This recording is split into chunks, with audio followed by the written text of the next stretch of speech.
साथ लाइव जुड़ गए हैं।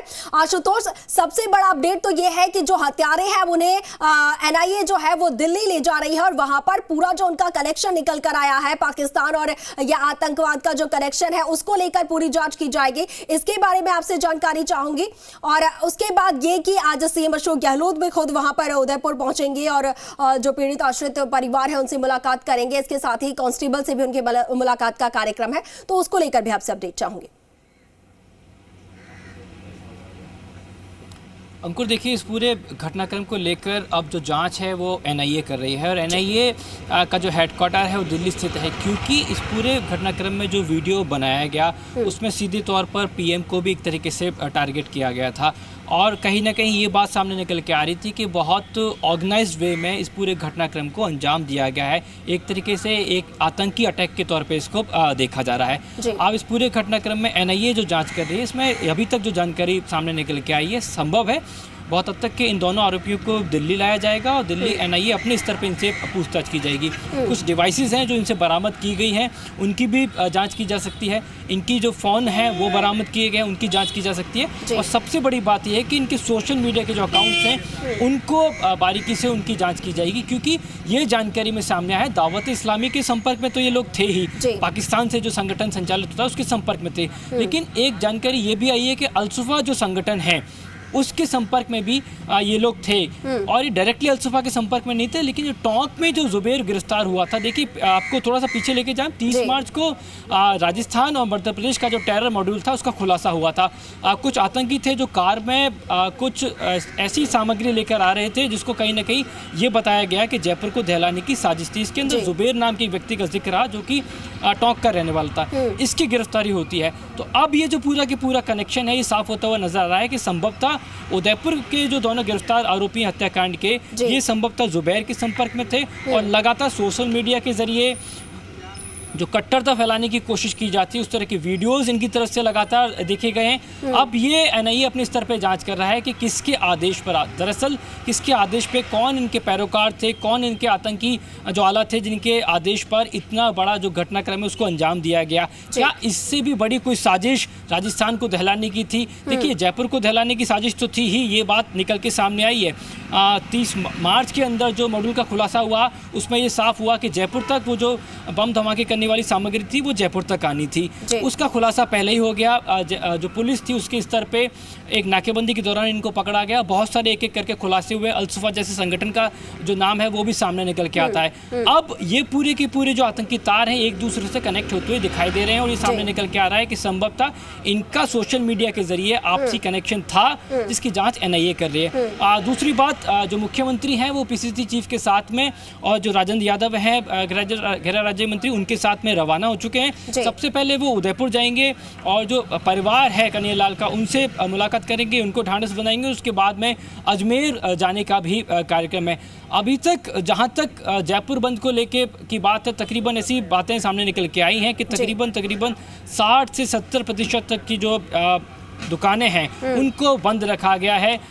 तमाम जो व्यापारिक वर्ग हैं उन्होंने आह्वान किया जयपुर को बंद रखने का, वो सार्थक होता हुआ नजर आ रहा है। बीच बीच में अपील करते हुए लोग नजर आ रहे हैं कि दुकानों को बंद करें। लेकिन सबसे बड़ी बात यह है इस पूरे घटनाक्रम के अंदर कि अब जो तार है वो सीधे तौर पर उन आतंकी आकाओं के साथ जुड़ते हुए दिखाई दे रहे हैं जिसकी जाँच एनआईए को करनी है, क्योंकि लगातार इस पूरे घटनाक्रम की अगर स्टडी करने की कोशिश की जाए तो ये ज्ञात होता है कि कैसे एक संगठित तरीके से इस घटनाक्रम को अंजाम दिया गया है। पहले कट्टरपंथी फैलाने वाले वीडियोस को, आतंकी उन्माद फैलाने वाले वीडियोस को वायरल किया जाता है। जो तमाम सभाएं होती हैं वहाँ पे कट्टरता के साथ में भाषण दिए जाते हैं और उन भाषण के अंदर जिस भाषा का इस्तेमाल किया जाता है ठीक वही भाषा, ठीक वही नारे का इस्तेमाल किया जाता है। उदयपुर में जो दोनों गिरफ्तार आरोपी हुए हैं उनके द्वारा ना सिर्फ 17 तारीख को जो वीडियो बनाया गया उस वीडियो के अंदर, बल्कि हत्या करने के बाद में जो दोनों आरोपियों के द्वारा वीडियो जारी किया गया उसमें भी वही नारे लगाए गए,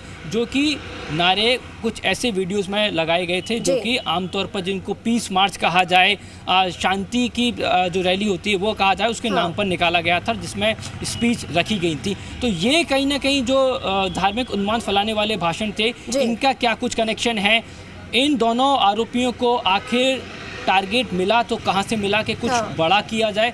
एक तरीके से स्लीपर सेल के तौर पे इन्होंने काम किया। वो स्लीपर सेल जो सामान्यतः बहुत शांत रहते हैं, लेकिन जब आकाओं का डायरेक्शन मिलता है, निर्देश मिलता है, तो पूरी तरीके से एक्टिव हो जाते हैं। ये अपने आप में बहुत बड़ा घटनाक्रम है। अच्छा आशुतोष, इसमें एक आपसे ये भी जानकारी चाहूंगी, जैसा कि आपने बताया कि ये जो दोनों हत्यारे हैं वो सिर्फ दाऊद इस्लामी से के साथ संपर्क में नहीं थे, बल्कि और भी ऐसे संगठन थे जिनके संपर्क में हो सकते थे। अब यहाँ पे बात ये भी आ रही है कि ISI के वीडियो देखकर इस हत्या का शक जताया जा रहा है, तो क्या इनके लिंक ISI के से भी जुड़े हो सकते हैं? क्या ये उनके संपर्क में भी हो सकते हैं? देखिए, दावत इस्लामी से सीधे तौर पे ये लोग जुड़े हुए थे। जो मोहम्मद गौस है, इसके अंदर गौस मोहम्मद जो आरोपी है, वो पाकिस्तान तक गया हुआ था, कराची में रहा। जानकारी में ये भी आया है कि वहाँ उसने ट्रेनिंग ली है और जिहाद फैलाने वाले वीडियो, कट्टरपंथी फैलाने वाले वीडियो, उन्माद फैलाने वाले जो वीडियोस हैं, उनको लगातार ये सोशल मीडिया पे शेयर भी करते थे, खुद देखते भी थे। अब इसके अंदर बड़ी बात यह है कि एक बात तो खुद DGP ने साफ कर दी है, खुद मुख्यमंत्री ने साफ कर दी है कि आतंकी तार जुड़े हुए थे इस पूरे घटनाक्रम के। इनमें से ये जो आरोपी हैं ये आतंकी संगठनों से जुड़े हुए थे, ये बात साफ हो चुकी है।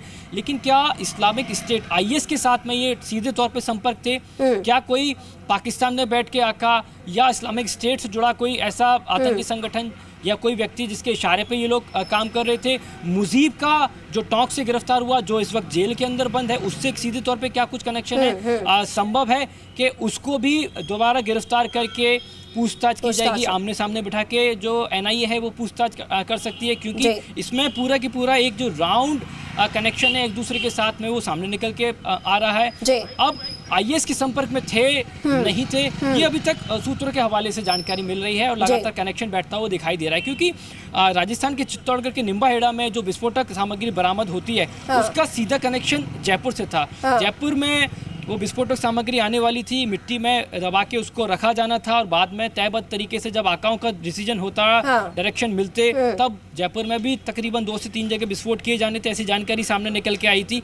अब ये तो संभव नहीं है कि राजस्थान के अलग अलग एरियाज में बैठकर, अलग अलग इलाकों में बैठकर ये पूरी की पूरी साजिश रची जा रही हो कि इस तरह की वीडियोस दिखाई जाएंगी, क्योंकि ये सामने आया कि आरोपी जो गिरफ्तार हुए हैं उदयपुर के अंदर, इन्होंने व्हाट्सएप पे, सोशल मीडिया के जो कुछ और तरीके होते हैं वहाँ पे कुछ ग्रुप्स बना रखे थे और तकरीबन 1000 से ज़्यादा लोग उनके संपर्क में थे। उन ग्रुप्स के अंदर धार्मिक उन्माद फैलाने वाले वीडियोस भी शेयर किए जाते थे, कट्टरता फैलाने वाले जो वीडियोस थे उनको शेयर किया जाता था। लेकिन बड़ी बात यह है कि आखिर इनके आका कौन थे, किन आकाओं के इशारे पे ये काम कर रहे थे? चलिए तो आखिर इनके आका कौन थे, उनका भी जल्द ही पता चल जाएगा। आशुतोष, तमाम जानकारी के लिए आपका बहुत शुक्रिया, तमाम तस्वीरें